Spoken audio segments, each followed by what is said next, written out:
Apoia a tu prepare gent e idioma español, dale like, compart y suscribit. Le pagaron para vigilar a una mujer Apache capturada y salvage, pero cuando la vio, supo que tenía que liberarla. Algunos hombres aceptan trabajos porque necesitan el dinero. Otros los aceptan porque ya no tienen nada que perder. Si les creen entraba en ambas categorías la mañana que cabalgo ese cañón, con los bolsillos vacíos y su conciencia más calada de lo que había estado en años. El hombre que lo contrató le dijo, 3 días vigilando una jola. 3 días de dinero fácil que salvaría lo poco que quedaba de su vida en declive. Lo que Silas no sabía era que algunas jolas no solo restan prisioneros, sino que también son espíritus. Y lo que vería reflejado en ella lo obligaría a elegir entre el hombre en el que se había convertido y el hombre que solía ser. Los paredes del cañón se usaban como antiguos centinelas, sus rostros de piedra estratificada erosionados por vientos que habían soplado mucho antes de que nada de esto importara. Silas guió a su caballo a través del paso estrecho, las pezuñas del animal crujiendo contra rocas sueltas que caían en pequeñas avalanchas de polvo. Él sabía como y cala. En algún lugar de arriba, un halcón trazaba círculos, observando. Garrett Hollis estaba junto a una tosca jola de hierro, que parecía absurdamente fuera de lugar contra la belleza natural del cañón. Era un hombre corpulento, con manos como herramientas de carnicero y ojos que nunca se posaban en nada durante mucho tiempo. Otros 3 hombres permanecían cerca, apiados contra las paredes de piedra, con la postura casual de quienes hacen cosas terribles por dinero y luego duermen profundamente. Legas tarde, dijo Garrett, sin levantar la vista del cuchillo, que estaba afilando contra una piedra húmeda. Silas desmontó, sus botas golpeando el suelo con un suave golpe sordo. El camino tomó más tiempo del esperado. El camino siempre lo es. Garrett finalmente alzó la vista, entrecerrando los ojos contra el sol del mediodía que se derramaba en el cañón como oro fundido. Entiendes el trabajo. Dijiste vigilar la jola, dijiste 3 días, dijiste $200. Silas mantuvo su voz plana, empresarial. Había aprendido hace mucho que mostra interacutes en los detalles de un trabajo solo invitaba a complications. Así es, Garrett se puso de pie, deslizando el cuchillo en su cinturón. El alega en una hora más o menos. Mis muchachos y yo tenemos asuntos en otro lugar. Estamos de vuelta antes del anochecer de mañana para trasladarla. Todo lo que tienes que hacer es asegurar de que se quede quieta y respira. ¿Crees que puedes manejar eso? Silas echó un vistazo a la jola.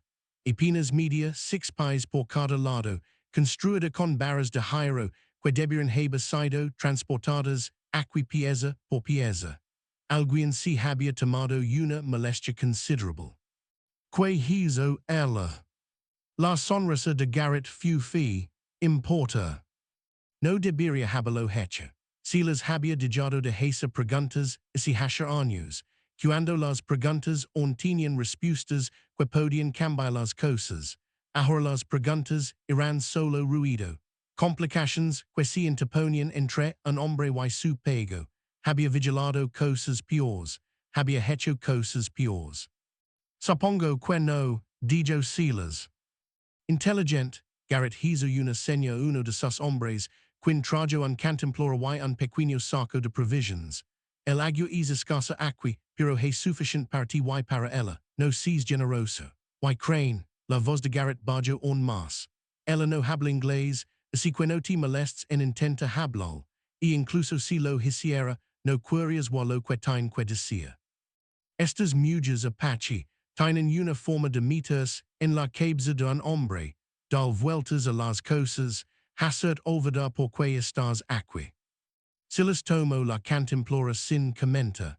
Había escuchado advertencias así antes, generalmente de hombres que intentaban convencerse a sí mismos tanto como a cualquier otro. Garrett y sus hombres montaron sus caballos con destreza práctica. Antes de irse, Garrett si volvio una ultima vez, una cosa más, si intenta huir, si intenta pelear, la detiens, no me importa como, pero necesita estar viva y sin marcas cuando regresemos, veil más así. Veil más asterisk. Las palabras quedaron suspendidas en el aire como humo dispares de que los hombres partieron a caballo, levantando polvo que se pasaba lentamente sobre la tierra. Silas se quedó solo en el cañón con una jola vacha y un trabajo que ya comenzaba a lamentar. El sol tripo más alto. El halcón continuó sus círculos interminables y Silas esperó, intentando no pensar en lo que significaba vela más asterisk en un lugar como este. Cuando finalmente escuchó el sonido de caballos que se acercaban, algo en su pecho se tensó de una manera que no reconoció. Dos de los hombres de Garrett aparecieron, guiando un solo caballo entre ellos, y montando ese caballo, con las manos atadas frente a ella y la cabeza en alto a pesar de todo, había una mujer que cambiaría la trayectoria de la vida de Silas Crane de formas que no podía imaginar. Pero aún no lo sabía. Todo lo que sabía era que cuando la bajaron del caballo y ella se volvió para mirarlo por primera vez, algo dentro de él, algo que pensó, que había muerto hace mucho tiempo, de repente despertó y comenzó a gritar. La arrastraron hacia la jola como si fuera carga, no humana, pero en el camino con la espalda recta y la barbilla alta, negándose a tropezar, aunque sus manos atadas la desequilibraban. Silas estaba 15 pies de distancia, tratando de mantener la postura desapegada de un hombre que había hecho este tipo de trabajo antes, había vigilado prisioneros, había transportado criminals, había visto hombres colga y no sintió nada. Esto debería haber sido igual. No lo fue. Los dos hombres empujaron a Niyol hacia la puerta abierta de la jola. Ella se volvió antes de entrar, y por primera vez, Silas vio su rostro completamente, el sol del mediodía lo iluminaba todo, los ángulos afilados de sus pañuelos, el cansancio alrededor de sus ojos, la herida en su labio inferior donde alguien la había golpeado. Pero más que cualquier cosa, vio algo que le hizo que el estómago. Ella no tenía miedo, estaba furiosa. Sus ojos oscuros se clavaron en los de él con una intensidad que se sintió como un golpe físico. No suplicó, no lloró. Simplemente lo miró fijamente con una mirada que decía que veía exactamente lo que él era. Un hombre que cambiaba su humanidad por dinero. Uno de los hombres de Garrett se rió. Un sonido humilde y feo. Te está midiendo, Crane, preguntando si vales la pena mata cuando tenga la oportunidad. Silas no respondió. No podía apartar la mirada de ella. Niyol entró en la jola sin que la empujaran. La puerta se cerró de golpe detrás de ella, el sonido resonando en las paredes del cañón como un clavo en el atord. Los hombres la cerraron con una cadena pesada y un candado, luego la lanzaron la leve a Silas. La atrapó por refugio. Buena suerte, dijo uno de ellos sonriendo. 3 días con esa van a pasar 3 años. Montaron sus caballos y desaparecieron por el paso estrecho del cañón, dejando a Silas solo con su prisionera. El silencio que siguió fue profundo. Incluso el halcón había dejado de hacer círculos. Silas se obligó a moverse, a hacer algo práctico. Revisó el candado, confirmó que estaba seguro. Caminó alrededor de la jola, buscando debilidades en las barras de hierro, aunque sabía que no había ninguna. Estaba retrasando lo inevitable, y lo sabía. Finalmente, no tuvo más remedio que reconocer su presencia. Se acercó a la jola lentamente, con la leve pesada en su bolsillo. No estaba sentada en el suelo con la espalda contra la esquina más alejada, sus manos atadas descansando en su regazo. Lo observó acercarse con esos mismos ojos feroces. Voy a dar agua, dijo Silas, odiando como sonaba su voz, apologética, incierta, descorcha la cantimplora y la sostuvo entre los barrotes. Niyol no se movió. Necesitas beber, intento de nuevo. Vora hacer más cala. O nada, ella solo lo miraba fijamente. Y en esa mirada, Silas sintió el peso completo de lo que se había convertido. Si había dicho durante años que la supervivencia requería compromisos, que un hombre tenía que hacer lo que debía para salir adelante, que el honor era un lujo para las personas que no conocían el hambre real o la desesperación real. Pero al estar allí, con esa cantimplora en la mano, ofreciendo agua a una mujer en una jola que la pagaban por vigilar, Silas Crane sintió algo que no había sentido en mucho tiempo. Vergüenza. Dijo la cantimplora justo dentro de los barrotes, donde ella podía alcanzarla, luego retrocedió. Los ojos de Niyol lo siguieron. Después de un largo momento, ella habló. Su voz era spera por la est, pero clara, y su inglés era medio de lo que Garrett había afirmado. Tú no eres como ellos. Tres palabras no deberían haber tenido tanto peso. Tres palabras no deberían haber sentido como una acusación, una observación y un desafío a la vez. Silas abrió la boca para responder, para decir algo, cualquier cosa. Pero antes de que pudiera encontrar palabras, no continuó. Pero lo serás, para cuando regresen, serás exactamente como ellos. La certeza en su voz era, peor que cualquier insulto. No sonaba enojado esperanzada. Sonaba como si estuviera declarando un simple hecho sobre cómo funcionaba el mundo. Y la peor parte era que hasta hace unos 30 segundos, Silas habría estado de acuerdo con ella. Ahora no estaba tan seguro. Y eso lo aterrorizaba más que cualquier cosa que Garrett o sus hombres pudieran hacer. El calor de la tarde se asentó en el cañón como algo vivo y sofocante. Silas se sentó a la sombra de una roca colgante a 20 pies de la jola, intentando leer el libro gastado que había traído consigo. Las palabras se difuminaban. Cada pocos minutos, sus ojos se desviaban hacia Niyol. Finalmente había tomado el agua, bebiéndola con cuidado, haciéndola dura. Ahora estaba sentada, con los ojos cerrados, su respiración lenta y medida. Silas se preguntaba si estaba durmiendo o simplemente soportando. Se preguntaba muchas cosas que no tenía por qué preguntarse. El sonido de caballos que se acercaban rompió el silencio antes de lo esperado. Silas se puso de pie rápidamente, su mano moviéndose instintivamente hacia el revólver en su cadera, pero eran solo dos de los hombres de Garrett, los que habían traído a Niyol antes. Parecían satisfechos consigo mismos de una manera que hizo tensar la mandíbula de Silas. Garrett quería que verificáramos, dijo el más alto al desmonte. Si la llamaba Price, recordó Silas, asegurarnos de que estéis manejando todo bien. Todo está bien, dijo Silas con voz plana. Price se acercó a la jola, mirando a Niyol con la expresión de alguien que examina ganado. Te está dando problemas. No. Bien, eso es bueno. Price sacó un papel doblado del bolsillo de su chaleco. Garrett quería mostrar esto. Supongo que tienes derecho a saber lo que estás protegiendo. Silas tomó el papel, desdoblándolo lentamente.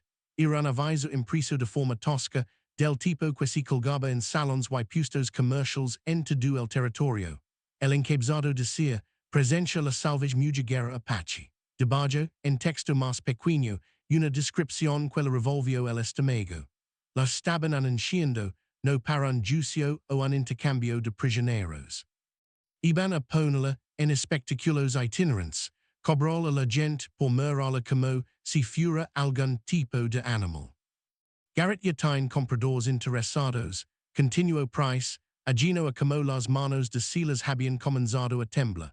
Hay un hombre en Denver que dirige exhibitions, paga una fortuna por especímenes auténticos, indios, forajidos, cualquiera con una buena historia.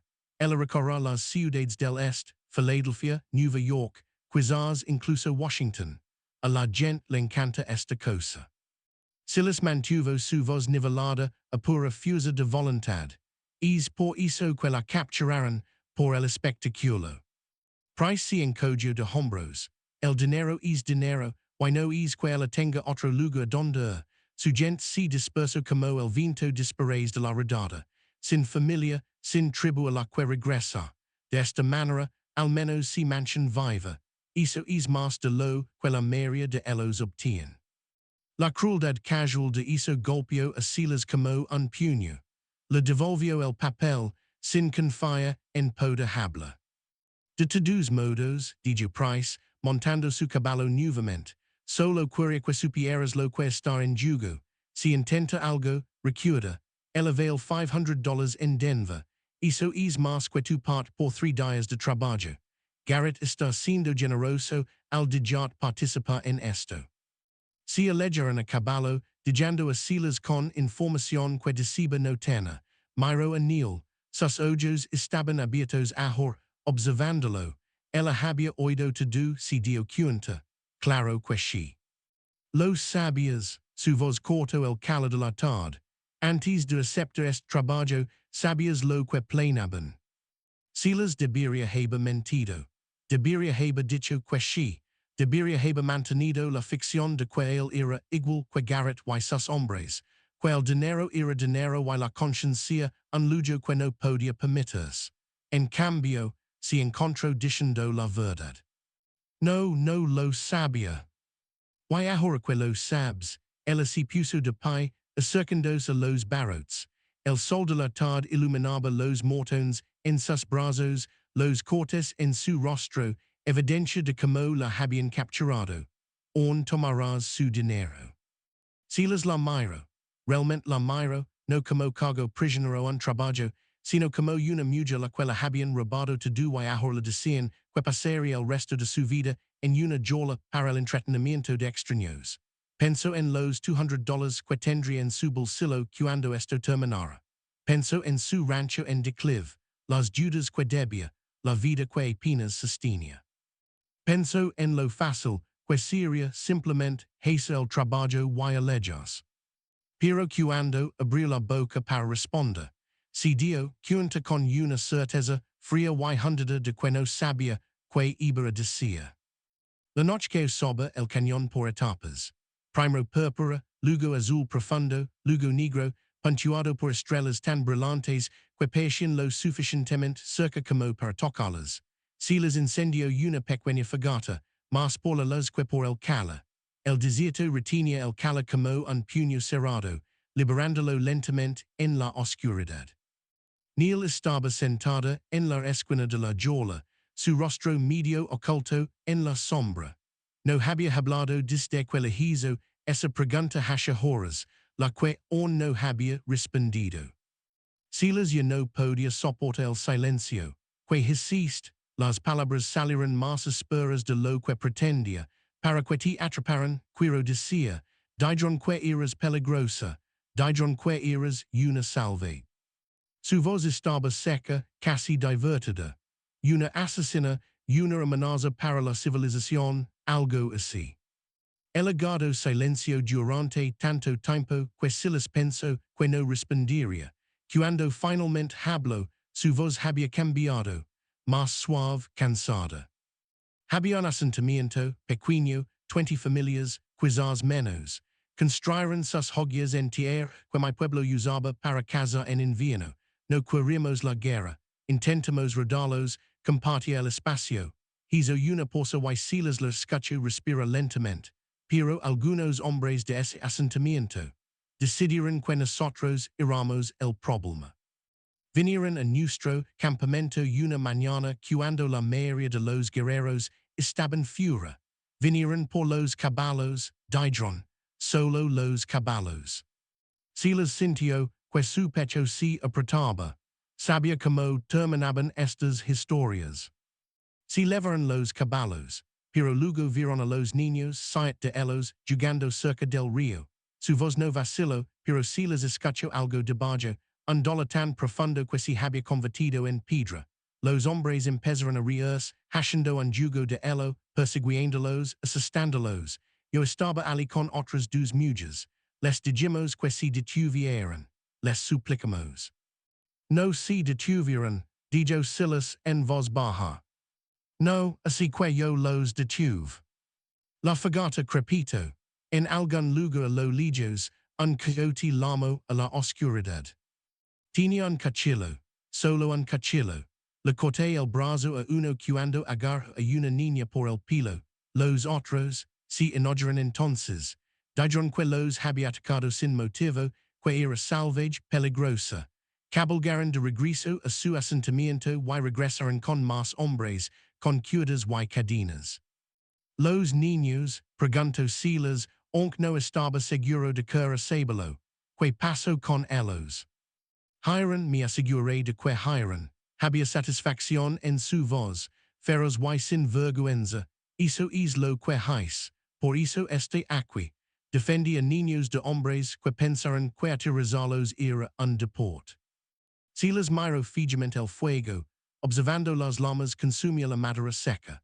Pensó en el aviso que Price le había mostrado, en Niyol siendo desvelada por ciudades como una curiosidad, una salvaje mujer en multitudes pagando por verla, por escuchar historias sobre lo peligrosa que era, lo salvaje y impredecible.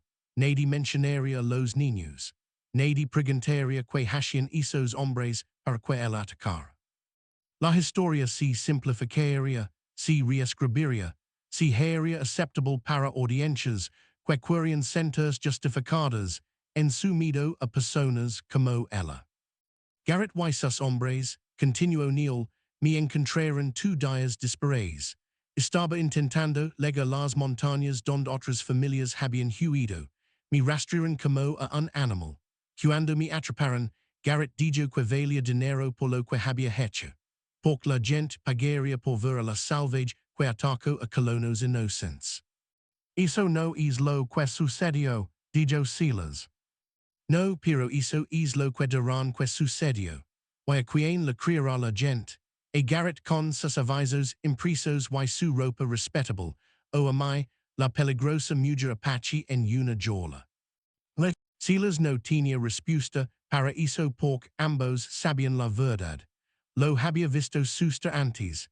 Historias retorcidas hasta que las víctimas se convertían en villanos y los villanos en héroes.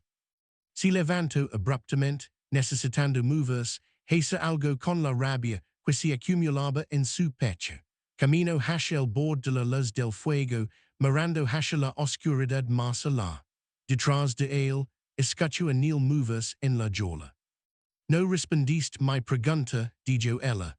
Ahora que sabes lo que planean, aún tomarás su dinero. Silas se volvió para enfrentarla.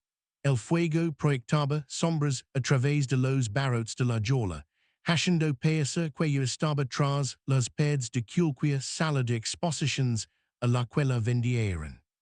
No lo sé, admitió, pero empiezo a pensar que esa podría ser la respuesta más honesta que le he dado a alguien en mucho tiempo. En la oscuridad más allá de las paredes del cañón, se acercaban caballos, no desde la dirección en que Garrett se había ido, sino desde otro lugar completamente diferente.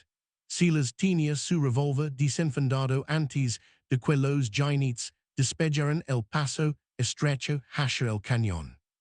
3 caballos, los reconoció de inmediato. Garrett y 2 de sus hombres regresaban un día completo antes. Algo había cambiado. Garrett desmontó con los movimientos pesados de un hombre que había estado bebiendo. El olor a whisky lo precedía mientras caminaba hacia el fuego, sus ojos vidriosos y sin enfoque.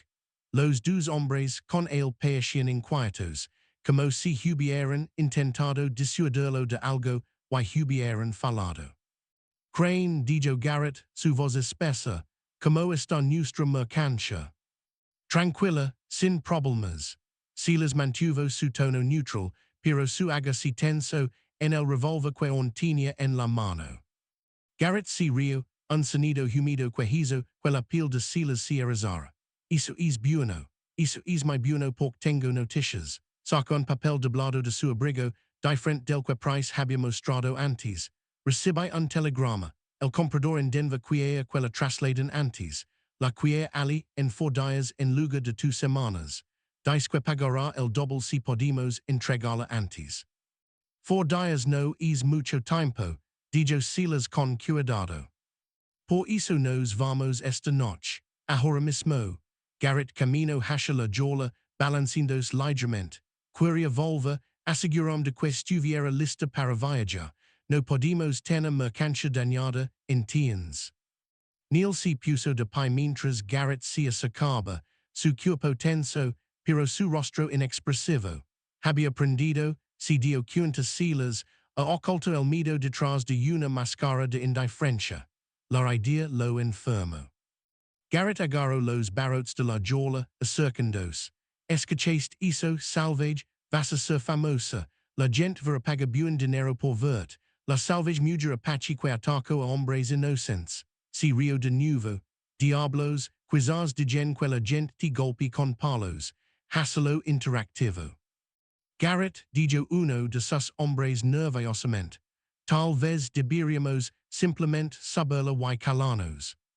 Garrett sacó un frasco de su bolsillo, tomando un lago trago. Luego hizo algo que convirtió la sangre de Silas en hielo. Sacó su cuchillo del cinturón y lo arrastró por los barrotes, el metal chillando. Sabes que, creo que necesita entender mejor su situación. Necesita saber lo que les pasa a los indios que piensan que son mejores que. Ya es suficiente. La voz de Silas cortó la noche como una cuchilla. Garrett se volvió lentamente, entrecerrando los ojos. Que digiste. Dij que ya es suficiente. Mi contrataste para vigilarla. Part de ese trabajo es aseguram de que leg sin daños. Si empiezas a cortarla ahora, reduces su valor. Era un riesgo calculado, apelando a la codicia de Garrett en lugar de su humanidad. Por un momento, Silas pensó que podría funcionar. Entonces el rostro de Garrett se retorció en algo feo. Me estás diciendo como manja mi negocio, crane. Te digo que estás borracho, y a punto de cometer un error que te cuesta dinero. Los otros dos hombres se movieron nerviosamente, las manos dirigiéndose hacia sus armas. El cañón de repente se sintió muy pequeño, las pads serendos. Silas estaba en inferioridad numérica y de armas, y todos lo sabían. Garrett dio un paso hacia Silas, su cuchillo en la mano. Sabes que pienso, creo que has estado aquí demasiado tiempo con ella. Creo que se te ha metido en la cabeza, como te advertí, ablandándote. Estoy pensando en las ganancias, mintió Silas. Eso es todo. No, Garrett estaba lo suficientemente cerca ahora como para que Silas pudiera ver los vasos sanguíneos rotos en sus ojos. Ola el whisky en su aliento. Estás pensando en ser un héroe, en hacer lo correcto. Y sabes que les pasa a los héroes aquí, crane, mueren pobres y estúpidos. Garrett se volvió hacia la jola, levantando el cuchillo. Ahora voy a enseñar a este salvage una lección sobre el respeto. Y tú vas a quedar parado y mira. Y si tienes un problema con eso, podemos arreglarlo ahora mismo. Silas miró más allá de Garrett hacia donde Niyol estaba detrás de los barrotes. No miraba a Garrett o al cuchillo. Miraba a Silas. Y en sus ojos veo algo que toma la decisión por él. No miedo ni esperanza ni expectativa, solo reconocimiento. Sabía lo que estaba por susta. Probablemente lo había visto susta antes. Simplemente estaba siendo testigo de quién era realmente Silas Crane. El momento se estiró, delgado como una lamba. Entonces Silas hizo algo que le costaría todo. No, dijo en voz baja, no vamos a hacer esto. Y levantó su revólver, apuntándolo directamente al pecho de Garrett. El tiempo se cristalizó en algo afilado y quebradizo. Cuatro hombres con armas, todos calculando ángulos y probabilidades. El fuego crepito. Un caballo pateó nerviosamente. Nadie respiró. El rostro de Garrett pasó por varias expresiones. Sorpresa, rabia, calculo, antes de establecerse en algo frío y peligroso. Estás cometiendo un error, crane. Probablemente, Silas mantuvo el revólver firme, pero lo este cometiendo de todos modos, bajar el cuchillo y alejate de la jola. No pudes dispararnos a los tres, dijo uno de los hombres de Garrett, su mano flotando cerca de su funda. No estuvo de acuerdo Silas, pero definitivamente pudo disparar a él, y lo haré si alguien intenta sacar un arma. La mandíbula de Garrett trabajaba como si estuviera masticando vidrio. Sabes lo que estás tirando a la basura, $200, un récord limpio, tu reputación, porque, por alguna mujer Apache que te cortaría la garganta si tuviera la oportunidad. Quizás, Silas miró rápidamente a Niyol, luego de nuevo a Garrett, pero al menos podré dormir por la noche. ¿Crees que es noble? La risa de Garrett fue amarga. ¿Crees que esto cambia algo? Haitian hombres como yo, 200,000, las salvas esta noche y alguien más la atrapa mañana. No puedes arreglar esto, Crane, no puedes arreglar nada de esto. Lo sé, y esa era la terrible verdad. Silas sabía que salva a una mujer no cambiaría el mundo. No detendría lo que le estaba pasando a su pueblo. No lo convertiría en algo más que un ranchero fracasado con deseos de muerte. Pero pudo arreglar lo que está sucediendo aquí y ahora. Eso es suficiente. Garrett lo miró fijamente por un largo momento, luego escupió al suelo. Está bien, quieres morir por ella, es tu elección. Se volvió hacia sus hombres. Montan, tratemos esto en la mañana cuando esté cansado y estúpido. Garrett comenzó uno de ellos. Desde que montan, Garrett empujó su cuchillo de nuevo en su cinturón. Crane no va a ninguna parte, tampoco ella. Y cuando salga el sol, volveremos con más hombres y más armas, y veremos que un noble se siente entonces. Los tres hombres retrocedieron hacia sus caballos, las armas aún enfundadas, pero las manos listas. Garrett subió a su silla de monta, sus ojos nunca dejando a Silas. Es un hombre muerto, Crane, lo sabes, verdad. He estado muerto por un tiempo, dijo Silas. Simplemente no lo sabía esta noche. Se alejaron a caballo, disipando en la oscuridad más allá del cañón. Pero Silas sabía que no irían lejos. Acamparían justo afuera, esperando a que bajara la guardia o se durmiera. A la mensa, volverían listos para pelear, lo que significaba que tenía quizás 6 horas para hacer esto bien. Silas bajó su revólver, sus manos temblando por la adrenalina. Se volvió para encontrar a Niyol agarrando los barrotes de la jaula, sus ojos muy abiertos. ¿Por qué? Preguntó. ¿Por qué hiciste eso? Silas sacó la llave de su bolsillo, caminando hacia la jaula. Porque tenías razón, no era como ellos. Introdujo la llave en la cerradura. Pero iba a hacerlo, y no podía vivir con eso. La cerradura se abrió con un clic.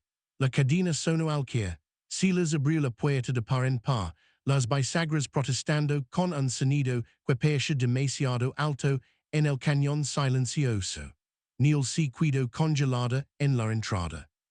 Como si no pudiera creer lo que estaba sucediendo. Silas entendía la sensación, tampoco podía creerlo. Necesitas huir, dijo, moviéndose hacia donde estaban atados los caballos. Te daré uno de los caballos, las provisiones que pueda. Vi al norte hacia las montañas, no te detengas hasta que te matarán, no era una pregunta. Probablemente, Silas comenzó a reunir provisions. Cantimplora con seca una manta, pero ya no es tu problema. Me estás dejando lo dijo como si estuviera probando la realidad de las palabras. Después de todo, aunque te cueste la vida. Silas le entregó las provisions, luego sacó su cuchillo del cinturón y cortó las cuerdas que ataban sus muñecas. La piel debajo estaba en carne viva y sangrando. Cuando te Roman 6 parada en esa jaula, Roman 6 en lo que me había convertido, en lo que me había permitido convertirme. Esto no se trata de salvar a ti, se trata de salvar lo que queda de mí. Niyol se frotó las muñecas liberadas, mirándolo fijamente con una intensidad que lo hizo apartar la vista. Luego hizo algo inesperado. Puso su mano brevemente en su brazo, solo un toque, apenas un segundo, antes de dirigirse hacia los caballos. Pero en ese momento, Silas crane entendio algo que había olvidado hace mucho tiempo, que hace lo correcto no requería spera un mejor resultado. Solo requería hacerlo de todos modos. Niyol monto el caballo con la gracia fluida de alguien que había montado antes de poder caminar. Silas le entregó las provisions, luego su revolver de repuesto, un gesto que lo dejó con solo un arma contra tres hombres armados. He un sendero al norte, dijo, señalando hacia el extremo más alejado del cañón. Sigue la línea de la cresta por unas 5 millas, luego se divide. Toma la bifurcación este. Te llevará al val del río. Desde allí puedes perder en las montañas. Ella revisó el revolver con manos expertas, confirmando que estaba cargado. Has hecho esto antes, ayudar a la gente a huir. No era una pregunta, pero Silas respondió de todos modos. Hace mucho tiempo, antes de decidir que la supervivencia importaba más que la conciencia, ahora recuerdo por qué tomé esa decisión en primer lugar. Eco un vistazo hacia la entrada del cañón don Garrett, sus hombres habían desaparecido. Guarán el caballo. Necesitas cabalgar fuerte y no mira atrás. Te compraré todo el tiempo que pueda. No lo estudio por un largo momento. Morirás por esto, probablemente. Silas se encontró sonriendo a pesar de todo. Pero he estado muriendo lentamente durante años. Al menos de esta manera significa algo. Ella asintió una vez, un gesto de reconocimiento y algo cercano al respeto. Luego pronunció palabras que impactaron a Silas más que cualquier bala. Mi pueblo tiene una creencia, que el courage no es la ausencia de miedo, sino la elección de actuar a pesar de él. Tú tienes ese courage, Silas crane, y eso vale más que cualquier vida vivida en la cobardía. Antes de que pudiera responder, ella puso el caballo en movimiento, desapareciendo por el paso estrecho en el extremo más alejado del cañón.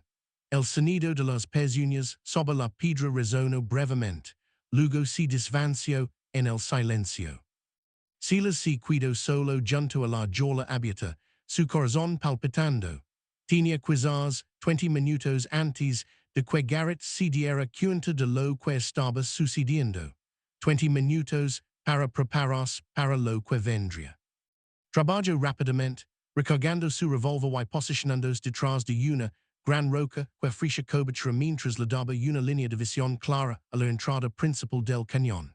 Reunió el agua restante, sabiendo que si esto se convertía en un asedio, necesitaría cada ventaja. La jaula vacía se erguía como una acusación a la luz del fuego, su puerta balanceando suavemente en la brisa nocturna. Los 20 minutos se sintieron como 20 segundos. Garrett y sus hombres llegaron rápido y ruidosos, abandonando cualquier pretensión de esperar hasta el amanecer. Debieron haber oído el caballo, das cuenta de lo que estaba sucediendo. Sus gritos resonaron en las paredes del cañón mientras entraban a caballo. Las armas ya desenfundadas. Crane, la voz de Garrett estaba ronca de furia. ¿Dónde está? Silas salió de detrás de la roca, su revolver en alto. Si fue, y no la recuperarás. Los tres hombres se desplegaron, formando un semicírculo. A la luz del fuego, el rostro de Garrett estaba retorcido por la rabia. Hombre estúpido, estúpido. Realmente crees que una persona puede cambiar algo. Ella es Apache. Alguien la atrapará. Alguien siempre lo hace. Quizás, dijo Silas con calma, pero no serás tú. Mátenlo, ordenó Garrett. El cañón estalló en violencia. Silas disparó primero, su bala alcanzando a uno de los hombres de Garrett en el hombro, haciéndolo caer de su caballo. El fuego de respuesta explotó desde múltiples direcciones, las balas rebotando en la piedra con sonidos como avispas enajadas. Silas se lanzó detrás de la roca mientras trozos de piedra explotaban cerca de su cabeza.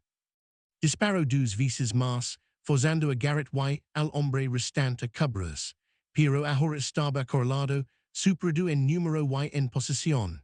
Su única ventaja era conocer el cañón mejor que ellos. Tres dias do observar y espera la habían enseñado cada sombra, cada angulo. Una bala golpeó la roca a centímetros de su rostro, rociando polvo de roca en sus ojos. Silas parpadeó confusa, intentando aclarar su visión.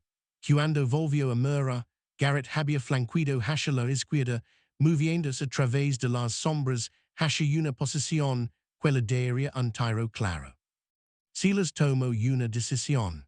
Salió de su cobertura, corriendo hacia el lado opuesto del cañón, donde una grieta estrecha ofrecía protección temporal. Las balas lo siguieron, una rozando su brazo izquierdo con una línea de fuego. Sintió la sangre, pero siguió moviéndose. Desde su nueva posición, podía ver a los tres hombres. El herido estaba en el suelo, pero inconsciente. Garrett y el otro hombre avanzaban, usando la jola misma como cobertura. La ironía no se le escapó a Silas. La jola que había retenido en el ajor protegió a los hombres que la habían encarcelado.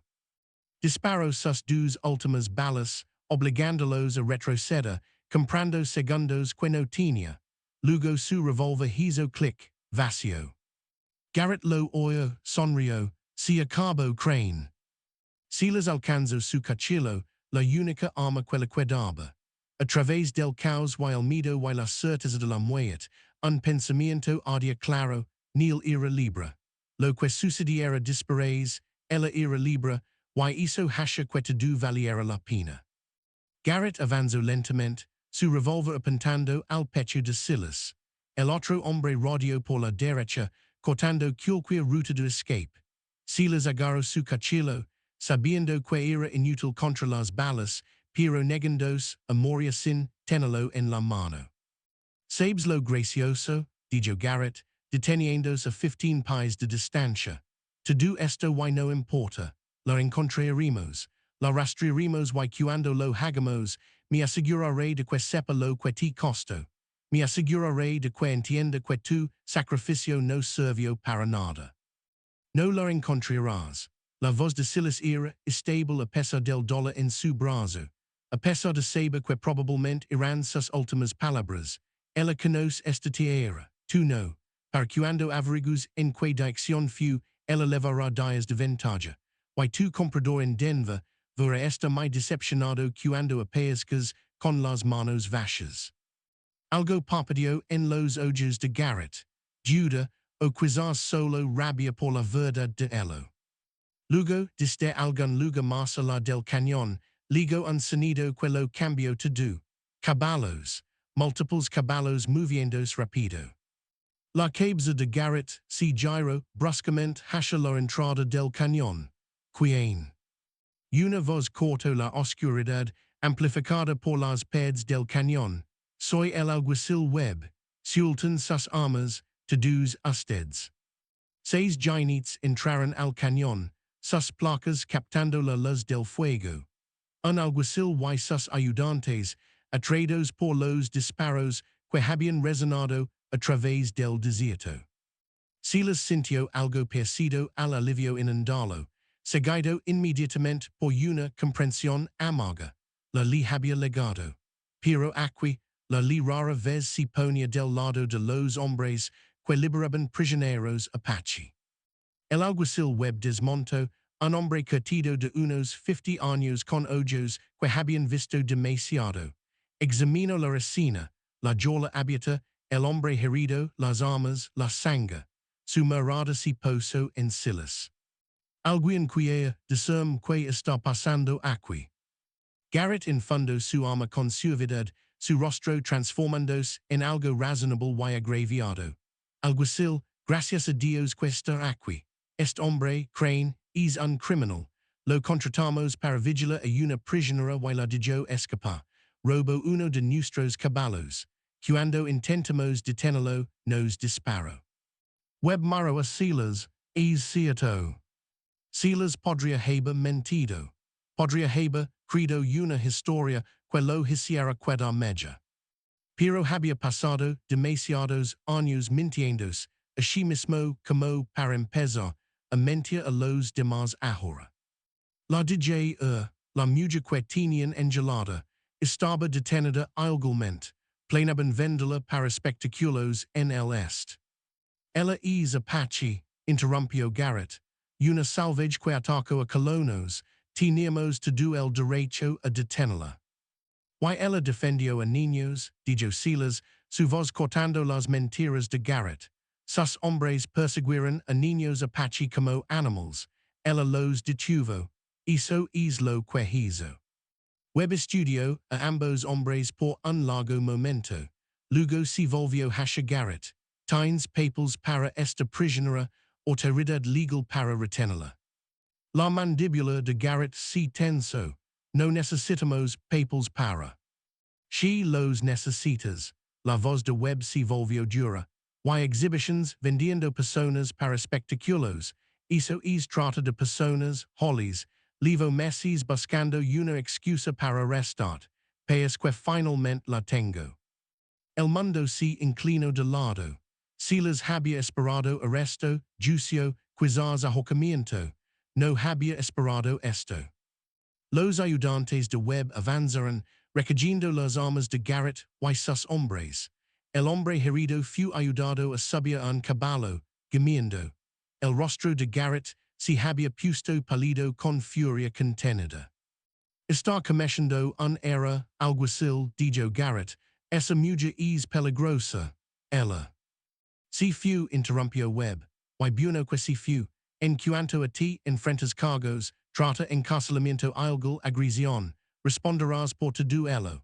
Webb se volvió hacia Silas. En cuanto a ti, Crane, no puedo decir que probe tus métodos, pero prefiero liberar a una mujer que enjola la cualquier día. Hizo un gesto hacia la sangre en el brazo de Silas.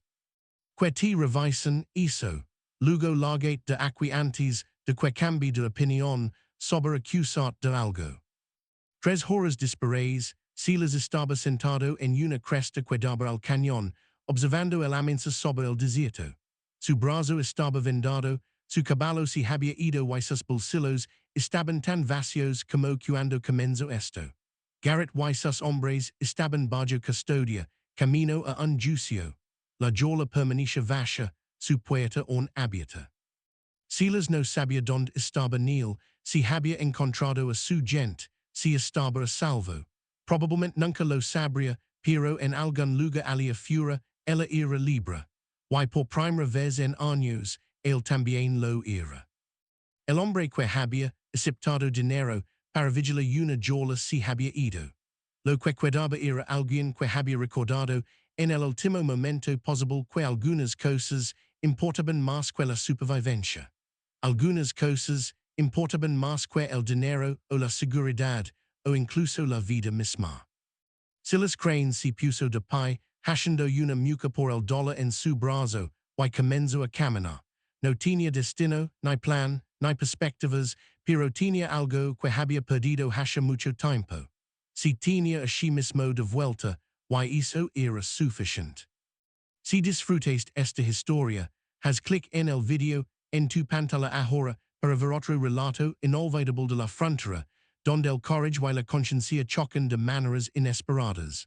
No olvides suscribirte y considera un super chat para ayudarnos a seguir trayendo historias como estas.